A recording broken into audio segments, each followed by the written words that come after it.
My name is Sarah Calloway. I'm 31 years old, and for the past 6 years, I've been married to the most patient, kind man I've ever known. His name is Daniel. And last month, at the baby shower my mother-in-law threw for us, the one she had been planning for weeks, the one with the pastel balloons and the little cucumber sandwiches and the handmade banner that said welcome, little one. His sister stood up in front of everyone and told the room that the baby wasn't his. I want you to think about what that moment feels like. The music stops. 30 people go quiet at the same time. Your husband's face changes in a way you've never seen before. And the woman who just said those words is smiling at you, waiting for you to fall apart. I didn't fall apart. Before I tell you what I did instead, please like this video, subscribe to Heart Path Stories, and drop in the comments what state or country you're watching from. I read every single one. Now let me tell you about the afternoon that changed my marriage, my family, and the way I see people forever. We had been trying to get pregnant for 2 years. 2 years of temperature charts and ovulation tests, and trying not to get my hopes up every single month. 2 years of Daniel rubbing my back in the bathroom at midnight and saying, "Next time?" in that quiet way of his, where you could tell he meant it, but you could also tell it cost him something to say. When I finally got that positive test in February, I sat on the edge of the bathtub for a long time before I could even call him in. I just needed a minute with it alone first. Daniel cried. That's something I'll never forget. He's not a man who cries easily, but he stood in that tiny bathroom with his hand over his mouth and his eyes red, and I thought, This is the person I chose. This is the person I chose. This is right. We told his family at dinner a week later. His mother, Diane, immediately started talking about the nursery colors and which bassinet was best and whether we knew anyone who could make a quilt. She was genuinely thrilled. Daniel's father hugged me for the first time in 6 years. Even Daniel's older brother, Kevin, who is not exactly a warm person, shook Daniel's hand and said congratulations in a way that seemed like he meant it. His sister, Vanessa, kissed me on the cheek and said she was so happy for us. I believed her. Looking back now, I can see things I missed. But at the time, Vanessa had always been polite to me in that particular way that feels like warmth until you notice it's just the absence of coldness. She never said anything outright. She was careful. What she did instead was small. A comment here, a hesitation there. She once told Daniel, very sweetly, that she hoped I was ready for how much his life was about to change, because some people aren't cut out for it. She said it while squeezing his arm, not even looking at me. When I mentioned it to Daniel later, he said she probably didn't mean anything by it. I let it go. There were other moments like that, small things. They added up, but slowly, the way water fills a bucket, you don't notice until it's overflowing. The baby shower was Diane's idea, and she threw herself into it completely. She rented out the back room of a restaurant we both loved, spent 2 weeks making decorations by hand, ordered food from 4 different places. It was beautiful, honestly. Soft yellow everywhere, little wooden letters spelling out the baby's initials on the gift table, a photo display of Daniel and me going back to when we were dating. I walked in that afternoon and actually teared up a little. About 40 people were there. My mother, my 2 best friends from college, a few cousins, Daniel's extended family, neighbors. Daniel was sitting near the back because apparently some husbands come to baby showers now, which I loved. He kept catching my eye from across the room and smiling, that slow smile he has, the one that's really just for me. I was opening gifts when it happened. I had just finished unwrapping a little knit blanket from my aunt when Vanessa stood up. She was wearing a cream-colored dress and her hair was done perfectly, and she tapped her champagne glass like she was about to give a toast. Before we go any further, she said, I think there's something everyone should know. The room went the way rooms go when something is wrong. Not silent, exactly, but holding its breath. A few people looked at each other. My mother tilted her head. Daniel straightened in his chair. Vanessa looked directly at me. She had the kind of smile on her face that people use when they want to look reluctant about something they are very much not reluctant about.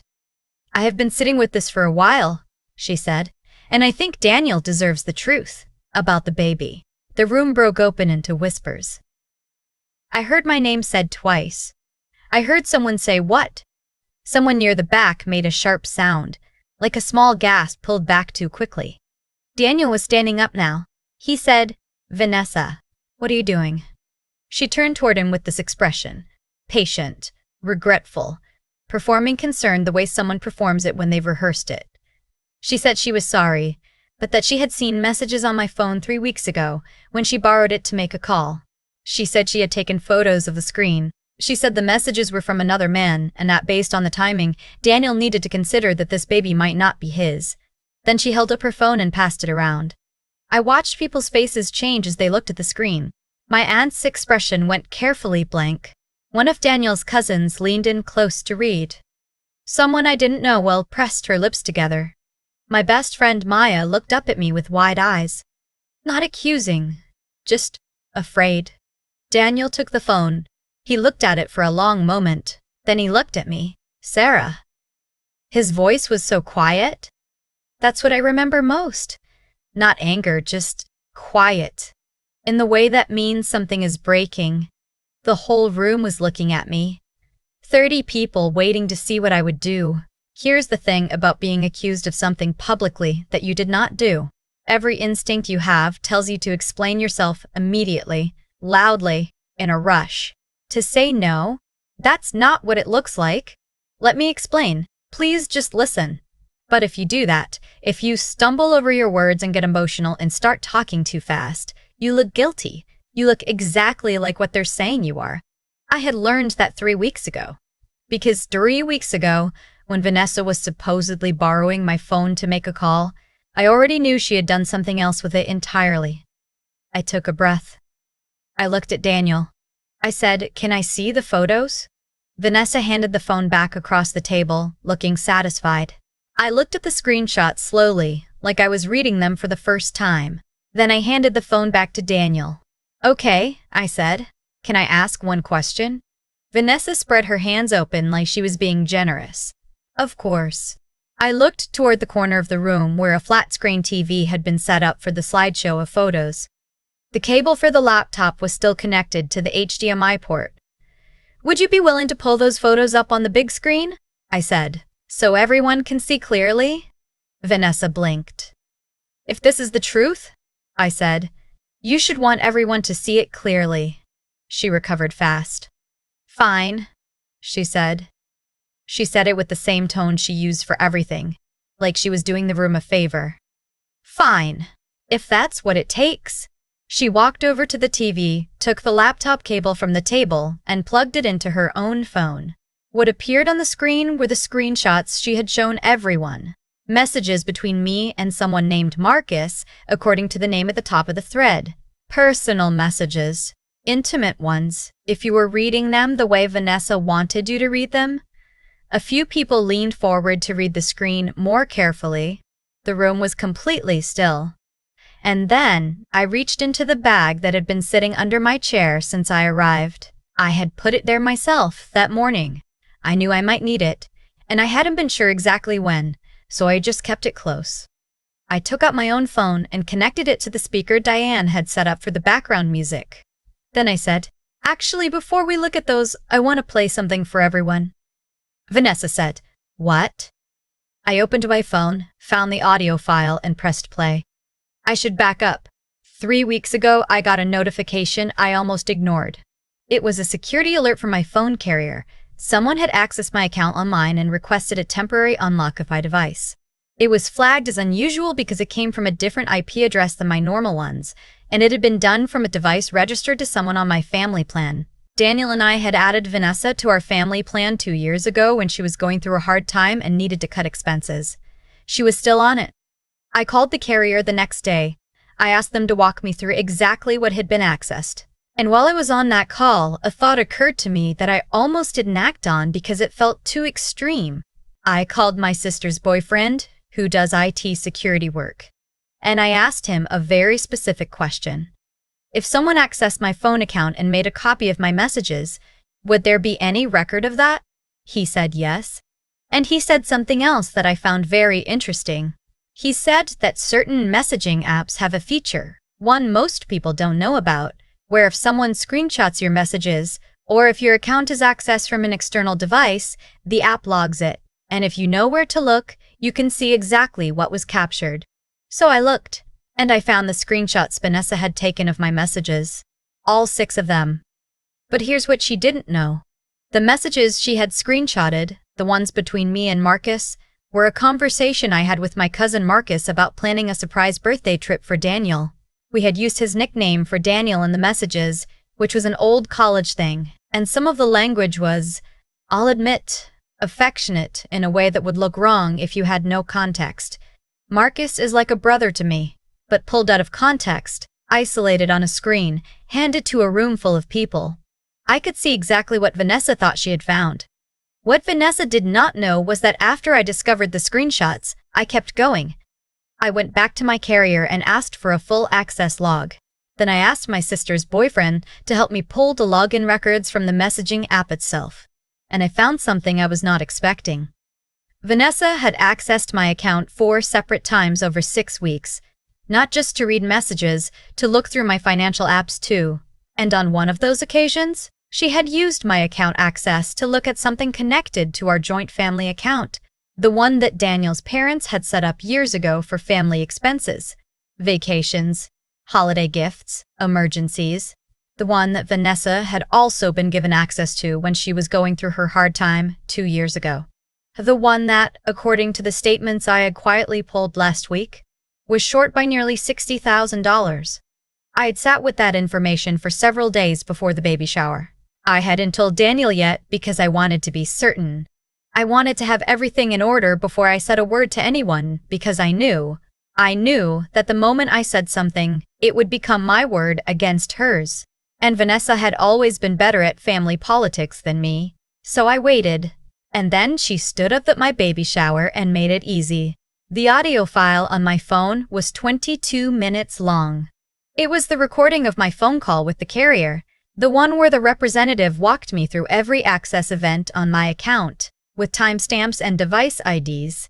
I had asked for it to be recorded and had been sent a copy. I played the first 3 minutes. The room was so quiet that you could hear the representative's voice clearly through the speaker, reading off dates and times and the device ID attached to each access event. And then my sister's boyfriend's voice, a few minutes in, identifying that device ID as belonging to a Samsung Galaxy registered in Vanessa's name. I stopped the recording. Vanessa said, "That doesn't prove anything." "No," I agreed. "Not by itself." I looked at Daniel. He was completely still. "But there's more," I said. I pulled up the next file on my phone. Not an audio, this time, but a document. I had emailed it to myself the night before and printed 3 copies, which were in the bag along with everything else. I handed 1 copy to Daniel, 1 to Diane, and kept 1 myself. It was the access log from the messaging app. Clean, formatted, easy to read. At the top, my account information. Below it, 6 entries, each one a screenshot event, each one timestamped, each one tied to the same external device ID. Below that, the content of what had been screenshotted. All 6 images were listed. But the last page was the one that mattered. The last page was a statement summary from the family account. I had requested it through the bank using Daniel's login, which he had given me months ago when we started planning for the baby. I had pulled a full transaction history going back 2 years. I had highlighted in yellow 23 transfers. Each one was between $200 and $4,000. Each one had been initiated from a device registered to Vanessa. The total was $58,400. Daniel looked at that page for a long time without speaking. Diane made a sound I had never heard from her before. Not a word. Just a sound, like something collapsing very slowly. Vanessa said, "I can explain the account." "Okay," I said. She didn't say anything else. Someone near the back of the room shifted in their chair. My mother had both hands pressed flat on the table in front of her. "Maya was watching Vanessa the way you watch a person you're realizing you never understood." Vanessa tried once more. She looked at Daniel and said, "She's twisting this. She found out somehow and she's using it to make herself look. Vanessa." Daniel's voice was very quiet again. But different from before. Stop. Vanessa stopped.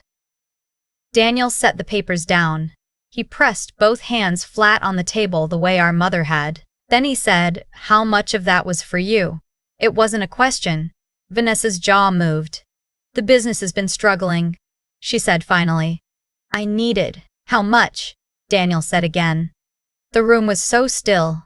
"Most of it," she said, barely above a whisper. I had thought I would feel something big in that moment, relief or vindication or some clean rush of emotion. But what I actually felt was very small and very tired. I looked at Daniel and he was looking at his sister with an expression I couldn't fully read. Grief, maybe. The particular kind that comes from realizing someone you love has been a different person than you thought, maybe for a long time. His mother stood up slowly and asked Vanessa to come with her into the hallway. Vanessa went. She didn't look at me on the way out. The room stayed quiet for another moment.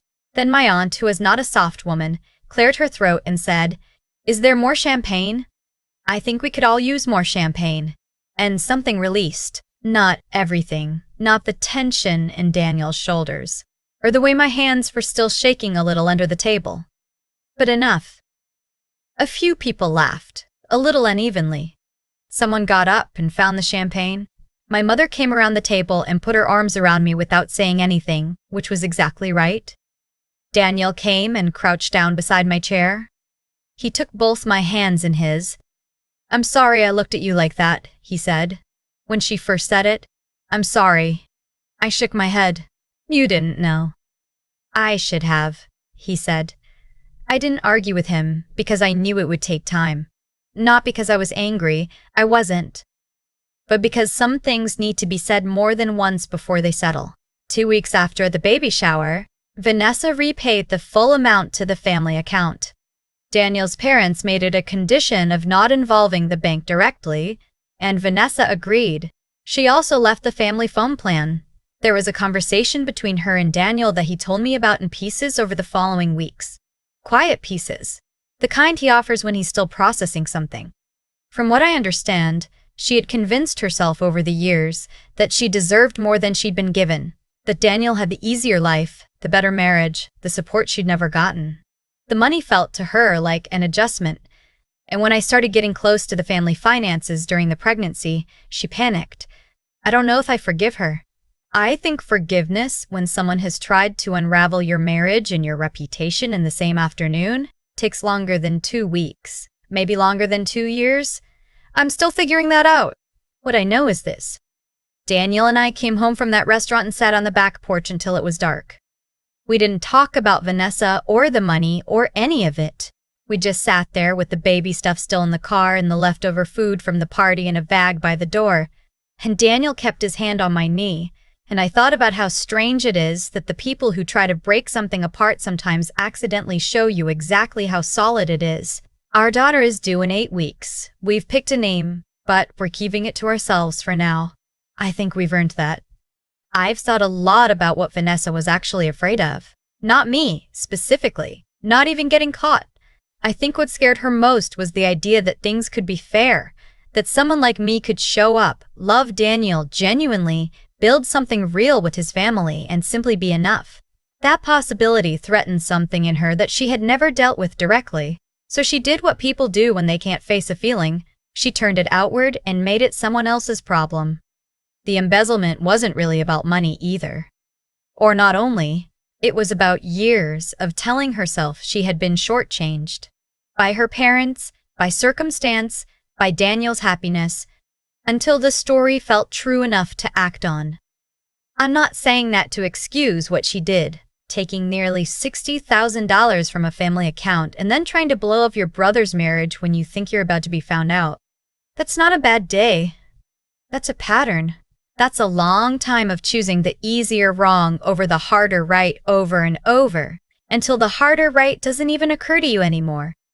What I keep coming back to is the preparation. Not mine. Hers. She had thought about this. She had accessed my accounts multiple times over weeks. She had taken screenshots, built a case, waited for a public moment. She had chosen my baby shower specifically, I think, because she knew it would be the moment I felt most celebrated, most safe. She wanted to take that. And the thing is, she almost did. When I saw Daniel's face in that first moment, when I felt the room shift, I understood exactly how close it was. One moment of panic on my part, one tearful denial, one sentence too many, and the entire afternoon goes differently. What saved me was not luck. It was the 3 weeks of quiet work I had done before she ever stood up. It was the choice, every single day after I found that security alert, to stay calm and keep gathering information instead of confronting her immediately the way every part of me wanted to. It was sitting with what I knew and not spending it too early. I think that's what people miss when they hear a story like this and say the right person won. Winning didn't happen in that restaurant. It happened at my kitchen table at 11 o'clock at night, with a phone carrier representative on speaker and a legal pad full of notes, 3 weeks before the baby shower. The public moment was just when the work became visible. Vanessa made a choice a long time ago to believe that the world owed her something it wasn't delivering. That belief cost her a relationship with her brother, her standing in her family, and almost $60,000 she had to pay back. I don't think she's a monster. I think she's a person who let a grievance grow in the dark for so long that it ate through everything around it. I'm still figuring out what I owe her in terms of grace. I don't think I have to decide that right now. What I know is that I'm not carrying it. I have a daughter coming in 8 weeks and a husband who held my hand all the way home that night, and some things are worth protecting so fiercely that you do the unglamorous, patient, exhausting work of protecting them before anyone even knows there's a threat. That's not a superpower. That's just what love looks like when it decides to show up prepared.